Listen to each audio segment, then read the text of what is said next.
Thanks for checking out another cast from tealtownusa.com. In this episode, we talk with San Jose Sharks co-president John Tortora about the development plans around the SAP Center involving Google, BART, and the expansion of the Diridon station.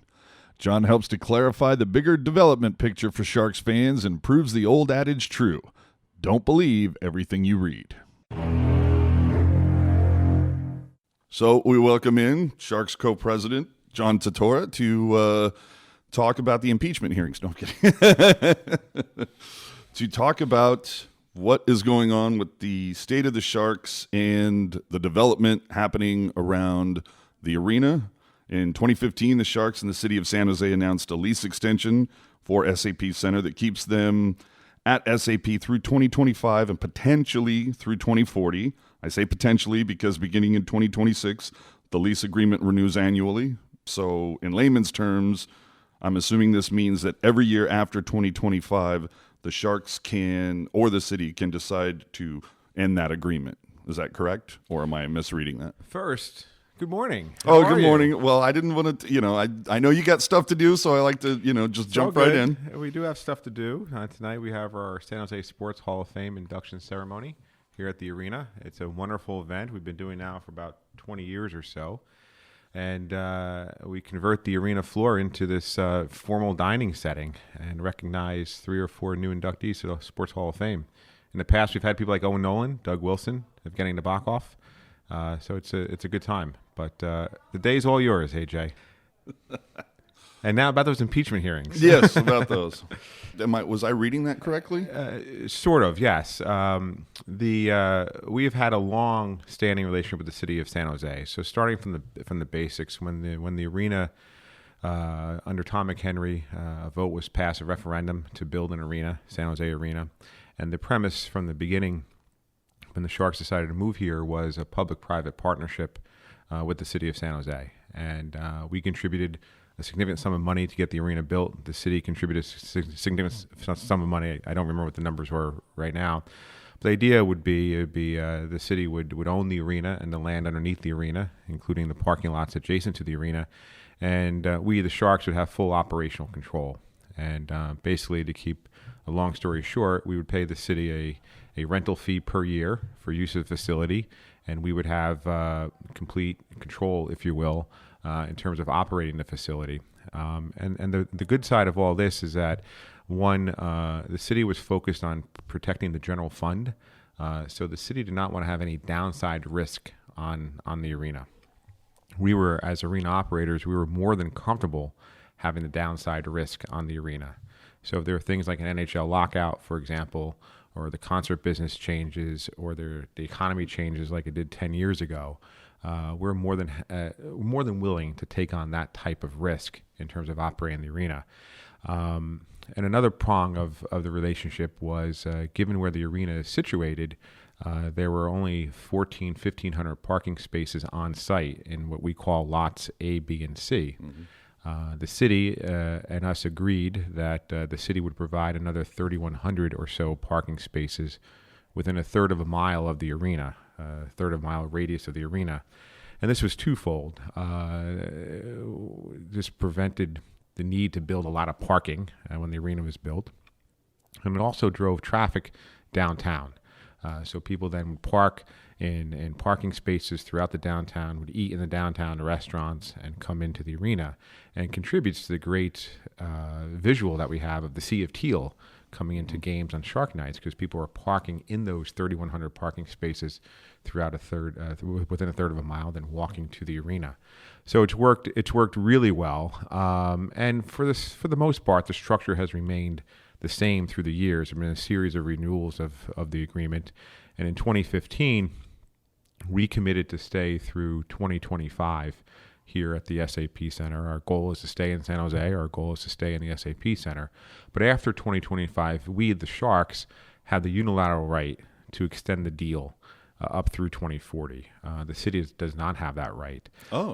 So I think the way the deal works, and I haven't looked at it in a while, is that we would, if we wanted to terminate the deal at any point after 2025, we would have to provide 3 years' notice to the city. But we could do that any time between 2025 and 2040. So that's a rough way of how it works.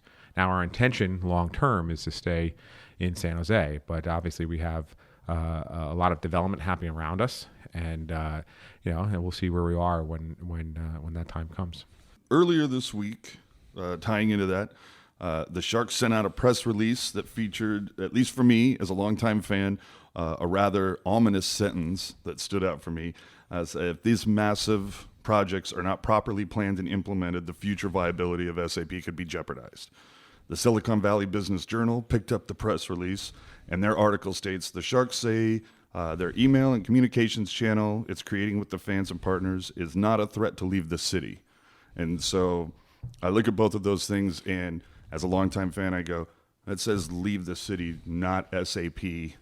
The whole idea of viability becoming an issue if Google or the city or whoever doesn't, consider the Sharks and their development. We have no plan to leave San Jose or to leave the city. San Jose is a Sharks' home. Our success, in part, is because we have San Jose in our name. Our fans identify with our team because the name San Jose is in our team, and then over time, maybe people become hockey fans. I think the key thing here is that the viability aspect of it. We have a lot of significant construction going around the SAP Center, all of which I think is very good, but they are gargantuan projects. BART coming down, what Google's trying to accomplish, the whole Diridon station area, high-speed rail, all the various other construction projects, J. Paul's construction projects. All these are significant game changers. Any one of them by themselves is a significant game changer.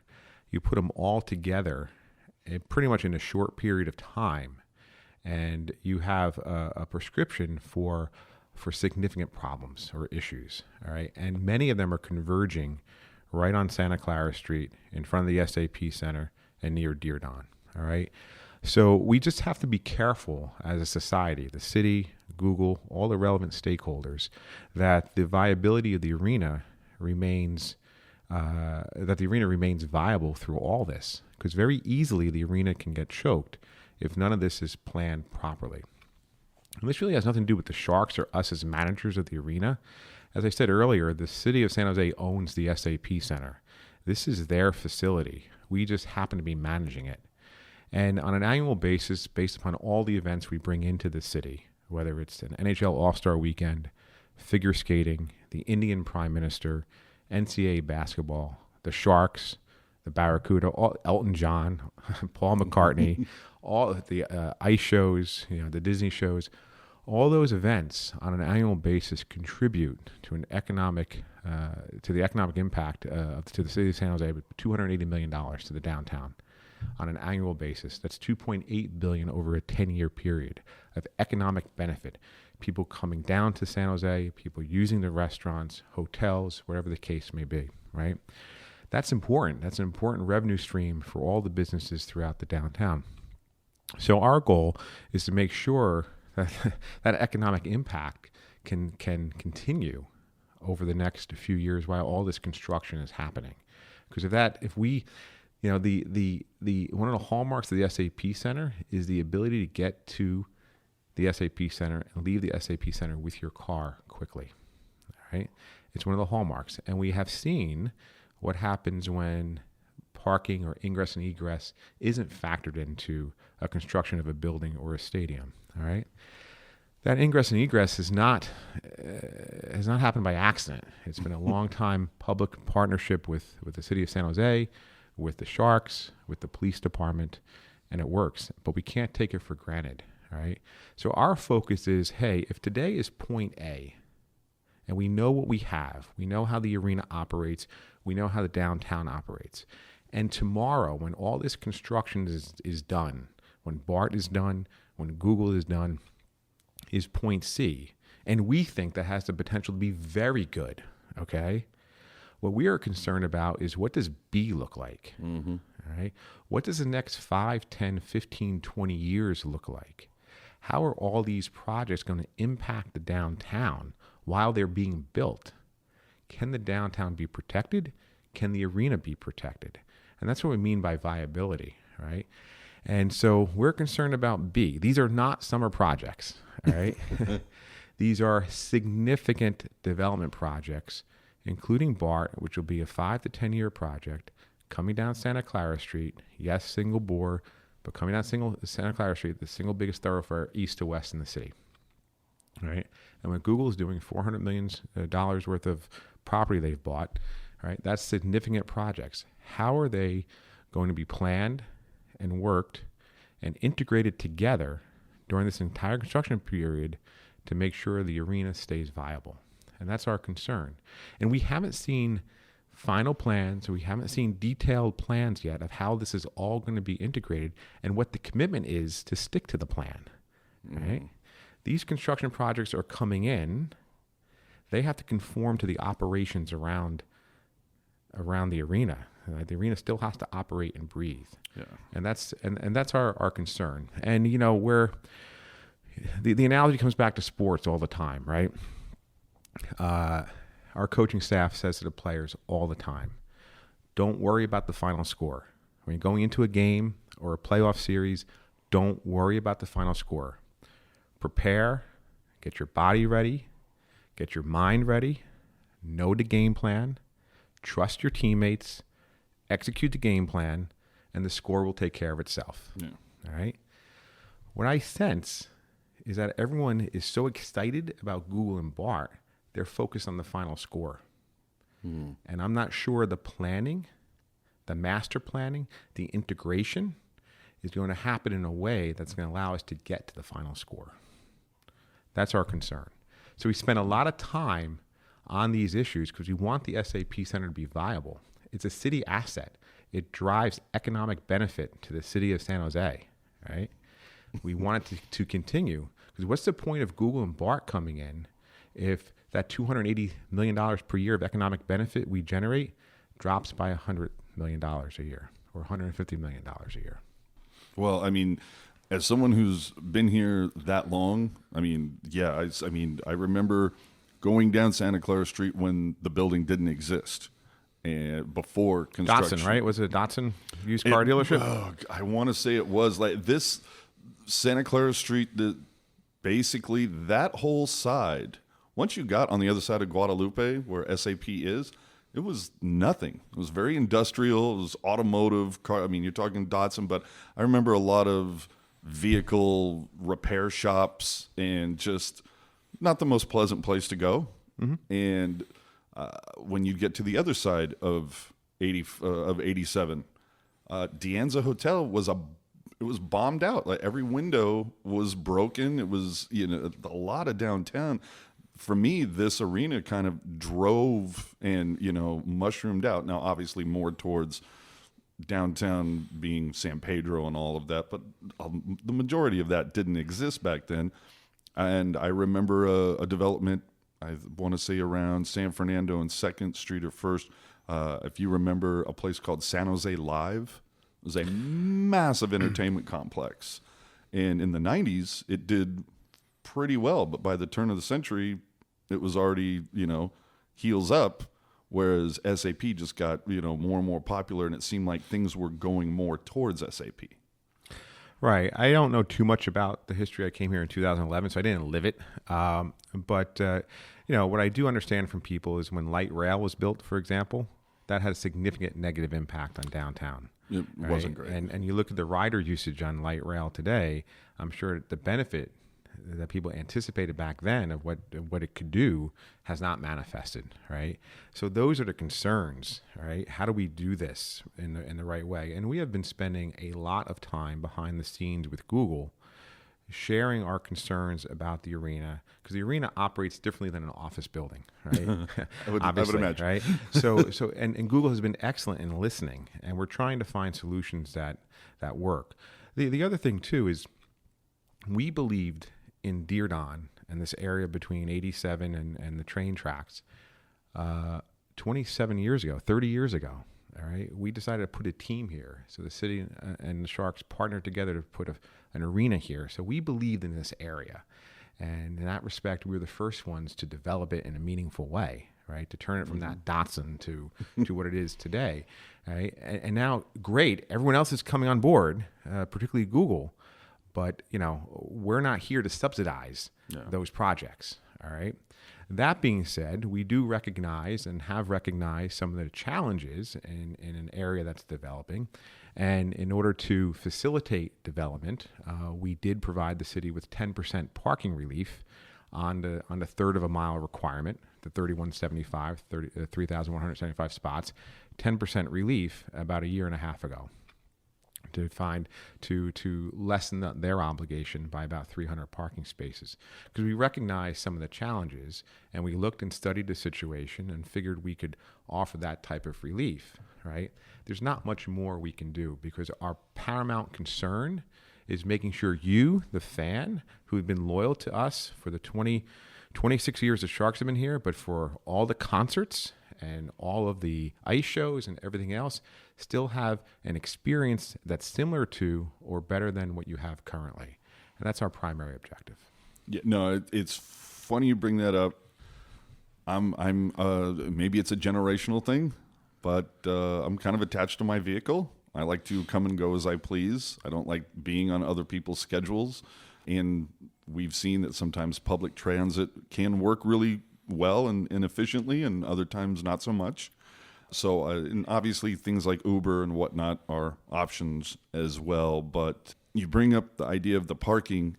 When I look at the Google plans, and at least the framework that they've put out, they've essentially eliminated lots A, B, and C. Now, and I don't know how current the map is that they're working off of, but just based on it, it appears that like all of your parking is going to be gone. So it asks two questions. First off, are you considering that, okay, well, we still maintain that third of a mile perimeter, number one, and then number two, how do you deal with parking going away, if it is going away, for the people that have disabilities or can't make a third of a mile trek is beyond their reach? You have a lot in that question. So let me try to break it down for you to some degree. We agree that in this day and age, that people over time will be using their cars less and less. Okay, I think where we disagree is the degree at which that transition is going to happen. Right, as of now, we only have 6% of our guests using mass transportation to come to a Sharks game. Really? Right? 6%. That's surprising. Okay. And we promote Caltrain in our email communications to our fans. You're nodding your head. Yes, you've seen it. We promote Caltrain. We promote VTA. All right. Well, let me ask you a question, though. Mm-hmm. And this is just from what I see from fans, that their complaint is it's not the Sharks. It's that Caltrain doesn't run a train late enough. So that's an option that they would take Caltrain, but it's their schedule. Well, I'll just put mass transportation generally, right? Okay. So yes, it's fine to say get out of your car and use mass transportation, but the mass transportation has to be there when you need it. Exactly. Okay. And I live my own personal example. I spent 14 years working in New York, living in New Jersey, and I use mass transportation every day. I did not drive into New York. I used bus or train. Okay. And yes, there was some challenge, but it was convenient. The trains ran on a regular schedule. The buses ran on a regular schedule. And there were many of them. Yes. All right. I come here. I live in South County. I am wired to use mass transportation because that's what I did. I would love to use mass transportation. And Caltrain is a wonderful experience when you're on the train. The issue is the last train leaving is like 7:30 in the morning coming north. And the last train going south at the end of the day leaves about 6:40 p.m. That doesn't work on a normal business day, never mind on a hockey game night, right? So I'm frustrated at some level that I can't commute using mass transportation. So, it's a chicken and egg. Yes, people over time are going to be out of their cars. We see it, Uber, whatever the case may be, but the mass transportation has to be there. And to date, it's not, right? So, yes, we understand there's going to be a migration, if you will, to mass transportation. We're concerned that the degree at which others think it will happen is faster than we think, right? And furthermore, as you develop downtown, again, fantastic vision, right? As you develop downtown with more residences, with more commercial properties, then you're increasing the demand for parking. So even if you're successful in getting people out of their cars, you still have more people that you're going to have to service, right? So those are all factors as we go through this. Okay, fine. I may choose not to drive my car, but then what? Okay. And our experience, again, our operators here spent their careers operating arenas. Jim Goddard, 50 years, starting in Minnesota. He has seen it all.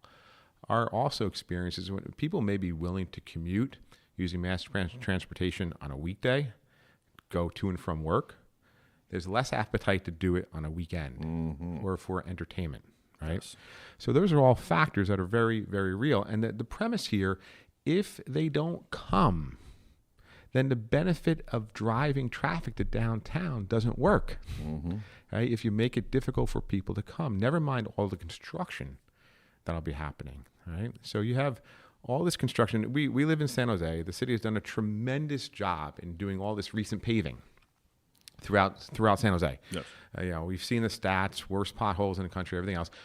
Tremendous job finding the money and paving, right? But we are all inconvenienced by it. You go down Bird Avenue a few months ago, you see the paving, I have to go around. But by the time you realize what's happening, the paving will be done. It's a 3-day thing, right? So it's all gone. Now the road is smooth, it's fantastic. What's going to happen when Google's building, when BART's building, and these aren't 3-day projects? Yeah. What's going to happen? Right? That's what we're concerned about. What's the mitigation plan? What's the phasing, and how is the arena particularly going to operate? So all good, but how we get from A to C. Going back to parking, the map you showed. I'll take another step back because I never answered your original question. Your question I've forgotten what it was. The question was about the email that went out to the fans. Yes. Right. So first of all, to clarify, it was not a press release. All right. We have chosen to date to take a very low profile on all this stuff because we think ultimately it's good. Again, it's how you get there. That's our concern, not necessarily the end result. All right. And even how you get there, Google doesn't have full control over everything. BART doesn't have full control. What happens if the economy goes bad? Yes. The city doesn't have full control, right? There are a number of factors. So the reason we sent out the communication to our fans was very simple. Google has become very public about what they are doing. So what was a conceptual concept when Google was first announced in 2017 has become a little more real. All right, we've seen their plans. They announced through at a meeting, a SAG meeting, I think, in August. Now they have filed their application with the city in October. These things are real. The pictures are in the paper. Our fans are seeing them. Our fans are asking questions. Some of them are season ticket holders, been with us like yourself for a long period of time. All right. Next, Google informed us that within a few days they're going to be putting up those construction pending or development pending signs. We've seen them throughout the downtown that a notice of development is happening. And 2 signs will be placed, one in front of parking lots A, B, and C on Santa Clara Street. And the second, when you come on ABC from the back end, from Julian, right? Or Montgomery. So people are going to see something real, right? So what has been theoretical now is becoming real. And we have an obligation, a courtesy obligation to share with our fans what is going on. They're going to ask questions. Oh, yeah. Right? So the communication was designed to say, hey, listen, here's what's happening. All right. We have some concerns. As we know more, we'll share it with you. If you'd like to know more information, let us know. And I think now we have about 3,000 people or so who have signed up for more information. And let's go from here. And our concern, as you stated, is the viability of SAP Center through this transition. How we can make sure that this arena still is the marquee of downtown San Jose, and still can drive the economic impact that it always has as we're going through this transition. There is plenty of time, there is plenty of money, there is plenty of land to satisfy all these needs and this development if integrated and planned properly. In terms of parking lots A, B, and C, so I think there's the third prong of as part of our management agreement with the City of San Jose, we have control over A, B, and C through 2025. And then if we keep going forward unilaterally, we maintain control over ABC. Google would like to develop ABC, office buildings, whatever it is. They have an option to buy ABC, lots ABC, from the City of San Jose, if we consent. All right. So what may have been lost throughout this is that we, the Sharks, have the consent right on ABC. So Google cannot build on ABC. The city cannot sell the property to Google until we consent. That's key missing piece of information in a lot of the articles that have been posted. Of course, yeah. Some of them have said it, but it's small print, if you will, and it's probably not critical to the story, but at that time. But as we see this stuff becoming more real, we have a consent right, all right? And we are not going to consent to anything where the fan experience is going to be worse than what it is today, all right? It is not, if we, at some point, if we do consent, the fan experience, the parking, the ingress, egress will be different. But our goal is to make it similar to or better than what it is right now. But it will be different. It has to be different. What Google is doing, you're going to have a different street grid, everything else. So there is going to be change. Our objective in working through with Google is to make sure that change is for the positive and that change works over the long term during all this construction so that our fans don't have a reason not to come. Right. Well, so this begs a question, and I'm sure I'd be shocked if it hasn't been asked a bajillion times. Has Google, and any part of their mapping or any of their prints or just whatsoever, have they talked about in their development, what about the idea of including a new arena as part of this? So they would end up developing on the footprint of SAP while a new arena is, say, across the street from Santa Clara or in another location very close. I don't think either party is interested in a new arena. We certainly are not, all right? We love SAP Center. Our players love the arena. Our fans love the arena. We love the location of SAP Center, right? The bones of the building are very good and can last a very long time. Yes, probably as time goes on, we may need to make some changes to the arena, maybe some other different amenities, maybe redoing the club level. You've seen some of that recently with the BMW lounge opening. You may not recognize all the construction, but those are things that were the lighting system that we did. We put in a $5 million dehumidification system a couple of years ago to help the ice, right, and fan convenience, Wi-Fi. So yes, the arena has to evolve, but to spend the money to build a new arena, which could cost anywhere from $1.5 billion to $2 billion in the state of California, is probably not the wisest investment right now.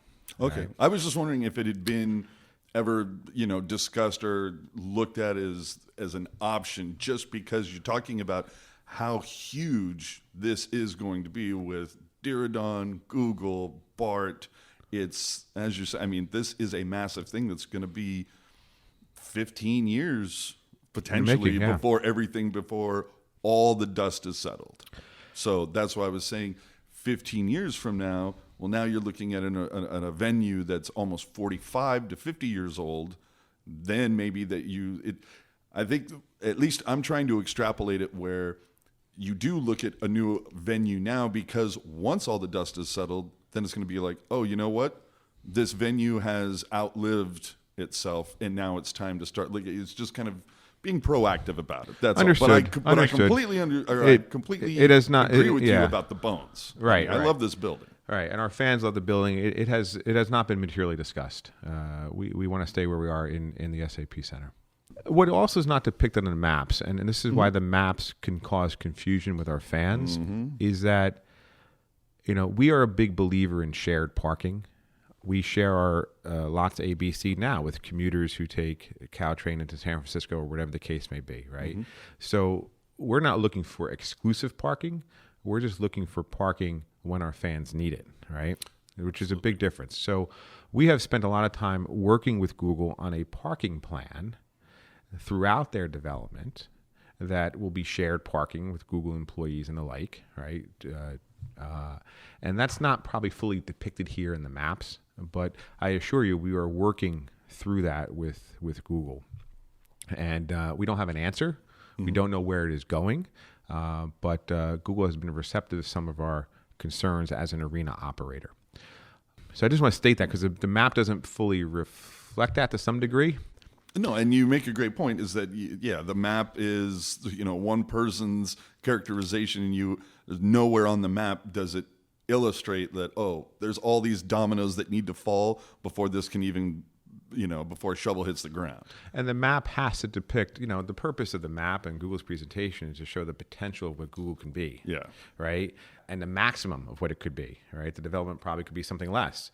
But for example, you may see a situation where ABC, if we consent, where ABC is developed, but there's parking underneath, right? And how does that parking work, right? So it's all those things that we are discussing, and then how is this all phased, right? So when you speak and say, all right, this is what it's going to look like at the end, well, how is it going to work if this building is being constructed and that parking is not available yet, but this parking is, and the communication plan and all that. So you have the whole phasing discussion, which actually might be more complicated than figuring out the end result, right? Yeah. So those are all things that we're factoring that aren't depicted on the map, but that are part of ongoing discussions. The other thing that has become apparent is that Google's plans are so comprehensive. They are looking to change street grids, for example, right? One ways become two ways, or two ways become one ways, or what happens with Cahill Street, what happens to Montgomery Street, right? All these different things that, what could initially have been considered just a parking space swap. Hey, we need about 5,000 spaces, provide us 5,000 spaces, that's it. It's not, because now the whole ecosystem around the arena is changing as well. So it's not just a parking spot for parking spot swap. It's akin to a blood transfusion, right? Right? Blood transfusion. All right, take out the blood, put new blood in. Right? This isn't that. This is changing the whole circulatory system, and making sure the heart still works. Right? It's that massive. Just with Google, never mind BART coming in at the same time. Yeah, because I look at the internet and I can't go a week without seeing that. Oh, hey, look, Google's bought something else in downtown. So great, yeah. So I just feel like that map is just going to continually evolve. But you bring up BART in early 2018. Shark Sports and Entertainment filed 2 lawsuits. I believe are currently pending that could hold up BART construction downtown. One against the VTA, one against the FTA, alleging that having to do with parking and construction impacts.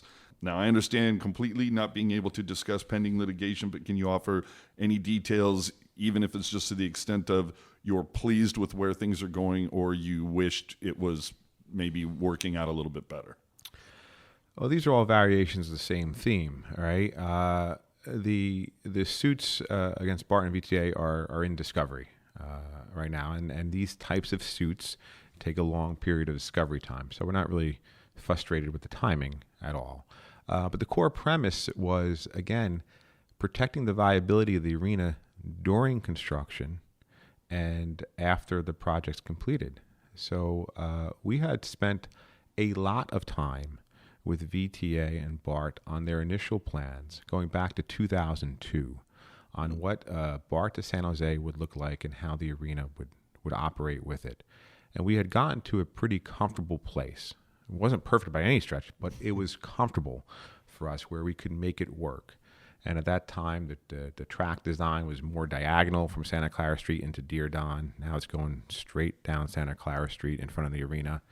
All right, but we got to a place where we were comfortable. Part of that plan included a parking structure of 1,400 spaces, 1,200 spaces, something of that magnitude. Right, that was going to be part of the plan. As time went on, the BART and VTA changed the track configuration. Number one, where now there's a station in front of SAP Center that'll be built, and the parking disappeared. The parking structure disappeared, right? And also, we have yet to see a construction mitigation plan during all of the construction that will happen. During it was 5, 6, 7 years, however long it take BART to build. We have fans that park south of Santa Clara Street. They're going to have to cross Santa Clara Street where there will be construction, right? Even if it's single bore, there's going to be an impact. The station, while most of the track will be built from east to west, as we understand it, the station in front of SAP Center will have to be built from the beginning. So that construction will be happening ongoing, right? It all can work if properly planned, right? And protected and integrated to what Google wants to do. That's our primary concern. It's no different. A is today. The future is C, BART, Google, whatever. What does B look like? All to protect the fan experience. Let's talk about Solar4America Ice and what's happening there. Last April, a video was tweeted out that discussed the expansion of the facility just before this season began. You talked earlier about the development signage going up, went up around with a proposal appears to be a new practice facility and arena for the Barracuda. Can you elaborate on those plans, what they encompass, when fans can expect to watch the Barracuda in their new barn? And then I have a couple interesting follow-ups. You always have interesting follow-ups, I try. AJ. Solar4America Ice has been an outstanding community asset. We began managing the facility about 20, 25 years ago. And the city owns the recreational ice facilities. We manage them. The city owns the property. We manage it. And what it has done for recreational hockey, travel hockey, figure skating is unprecedented. It's, I think, the biggest as a 4-sheet facility, it's the biggest west of Mississippi. Maybe there's an 8-sheeter in Minnesota, and shocker. Yeah. But it has been a home run, and we provide ice time for a lot of public skating. We have requirements, if you will, to create community events at the facility. So it's been a significant community asset. The demand for ice, we can't keep up with it. People want to skate. This is an impact of the Sharks. This is an impact of healthy living. This is an impact of something different to do recreationally, particularly during the winter. And so we can add 2 sheets without much of an issue. So that's the objective. The city has been supportive of this, and the way the expansion would work is that it would be a bond offering. Again, the city owns the facility, so a bond offering. Out of the bond offering, we would build the 2 new sheets, one of which will be a home for the Barracuda, and then we would pay off the bonds for the operations of the facility. That's very similar to the structure we had when we expanded from 2 sheets 15, 20 years ago to 3 sheets and then to 4 sheets, and the 3rd sheet is where the Sharks currently practice. So we have a precedent of operating this way. The arena is a significant community benefit. It obviously helps our business as well. And we simply are looking, and the city together, we're partnering with the city in kind of replicating the success we've already had. All right. So that's part of it. Timing, who knows? I mean, we're hoping to have it open in under 3 years from now, but but who knows? These things take a long time, but our goal is to get it open sooner rather than later. But in the meantime, the Barracuda can keep playing here at the SAP Center, so we don't need it open. We would like it open for the Barracuda to have a space to themselves would be beneficial, but not critical. So those are the things that we're focused on. Again, a community benefit, community asset, helps our business, helps the community, particularly in that area. It's a very industrialized area You have Happy Hollow Zoo Park across the street. You have us. You have San Jose State football. But this gives a place for people to go, particularly on the east side of San Jose. So it's a benefit there. The other thing that's worth noting, because this all comes back to economic impact.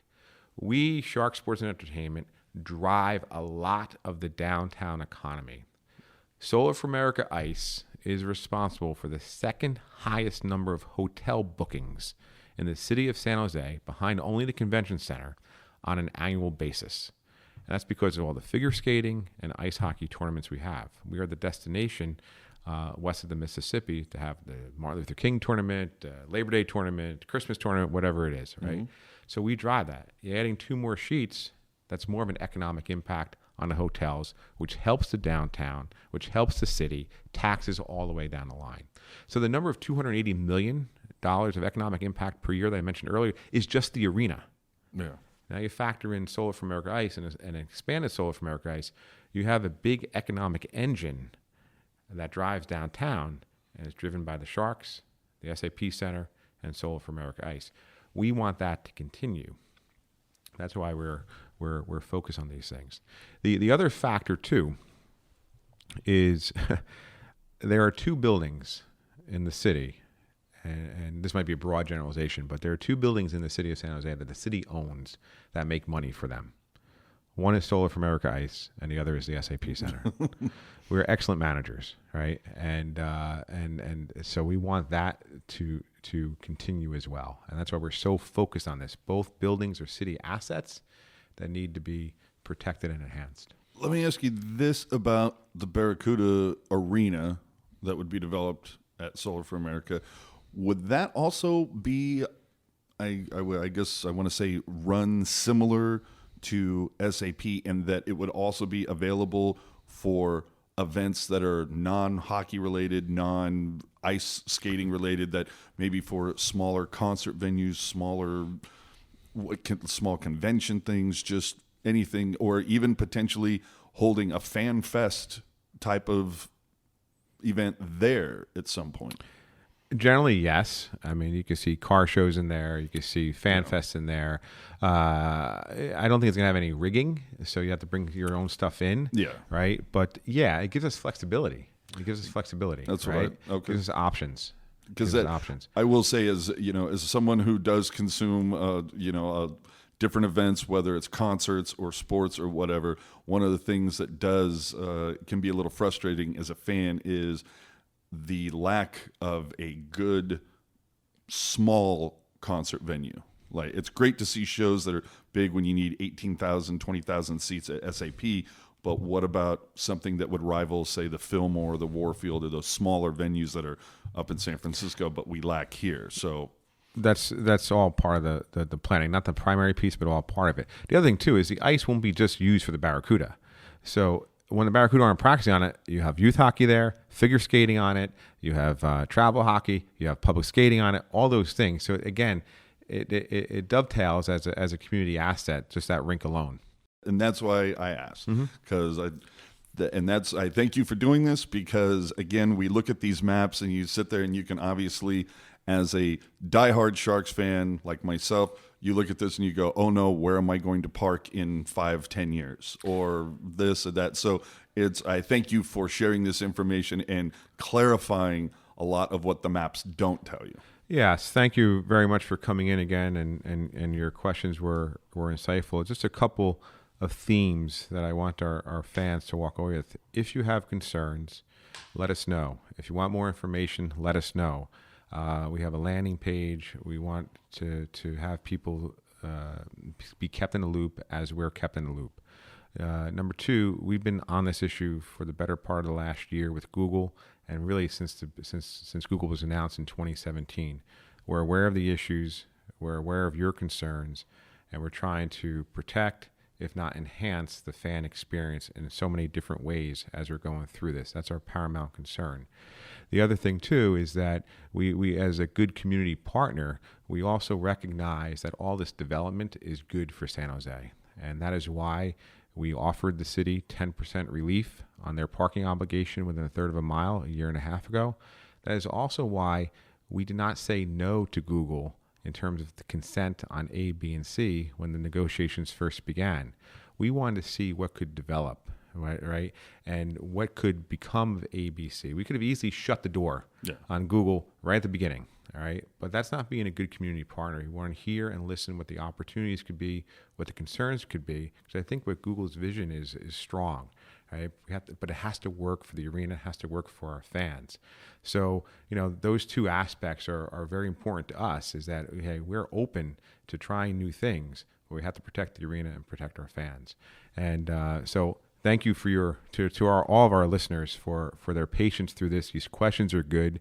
These things are good for San Jose. We have to figure out, again, if today is A, tomorrow is C, what does B look like? And that's where our focus is, because if you don't plan it properly, when you're going through it, it's too late. Thanks for tuning in to another cast from Tealtown, USA. Check out Tealtown After Dark following every Sharks game for your only live and interactive post-game show on YouTube. Follow us on Twitter and Instagram, subscribe to the YouTube channel, and find everything on tealtownusa.com.